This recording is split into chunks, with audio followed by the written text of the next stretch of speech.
Dear viewers, the topic which we will discuss today is Democracy Summit, a summit which is to be held on December 9th and 10th this year, hosted by the American President Joseph Biden. And it's almost a year since Democratic Party came to power after November 2020 elections. The purpose of Democracy Summit, which will be a virtual summit, is primarily, and 110 countries have been invited. Out of around 200 members of the UN, 110 countries have been invited to attend and participate in Democracy Summit, December 9th and 10th. The purpose of Democracy Summit is basically, according to the US President and his team, is to focus on three things.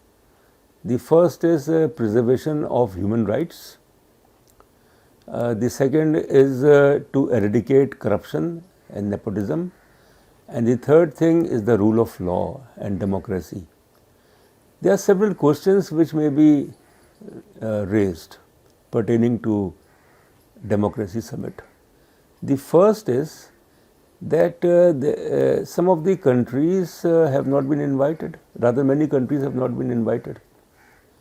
But one is puzzled and surprised to note that Bangladesh has not been invited in Democracy Summit, although Bangladesh is a country which is a functional democracy, although one can say that a lot of complaints and reservations exist, the manner in which the regime of Sheikh Hasina of Awami League has crushed, has persecuted the opposition, and the manner in which in elections, last elections and elections earlier, a large scale coercion took place, rigging took place.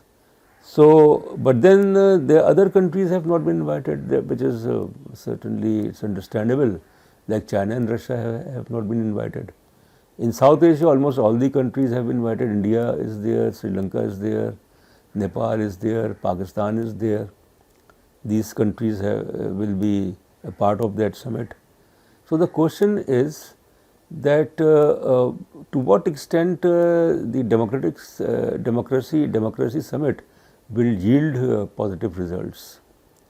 A couple of things which we need to understand and we need to take into account. The first is that the US itself is facing issues as far as democracy is concerned. One can figure out countless incidents to prove that democracy is on decline in the US.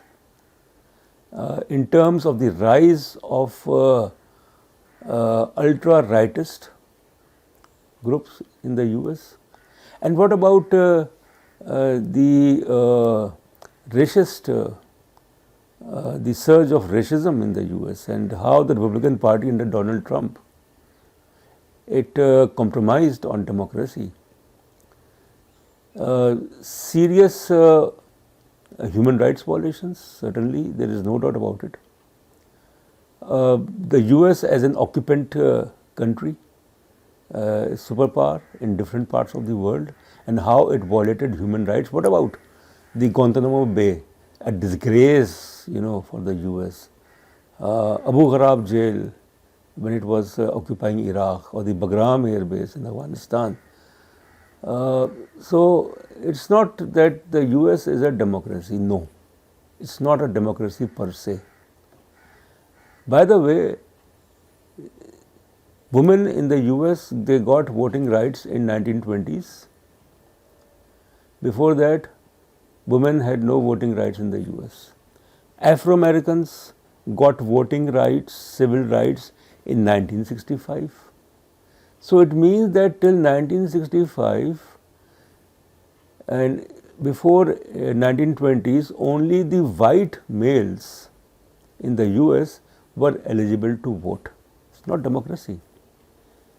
And how the US has been supporting various authoritarian, dictatorial, fascist regimes all over the world. Is it democratic? No. So one has to answer several questions. The justification for holding democracy summit.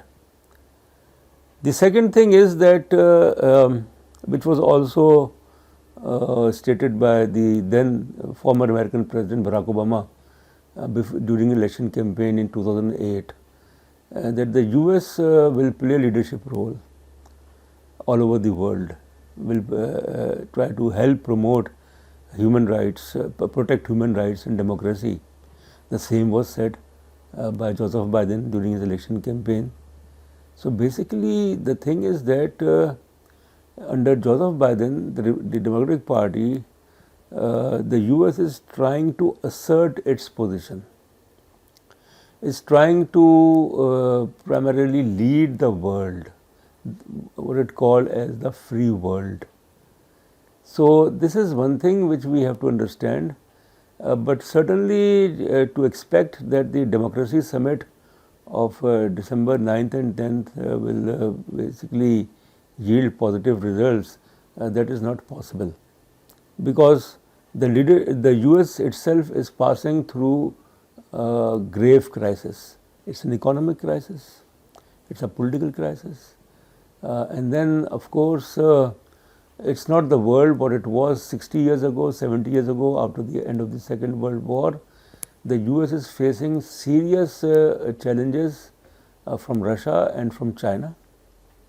These two countries, particularly from China, and the Biden administration has tried to counter or has pursued a policy of containment of China, and basically it has been done through AUKUS, that is Australia, UK and US, and it has been done through Quad, in which you have India and Japan and United States and Australia to contain China. So it has an agenda which it wants to basically present during the Democracy Summit, but it will be utterly impracticable to assume that the US will do something or will follow a policy in which it will stand against human rights violations, against dictatorial regimes, against authoritarian regimes. It has never done. It's the history of the US. It is always compromised as far as some of its ideals concerned. Thank you very much.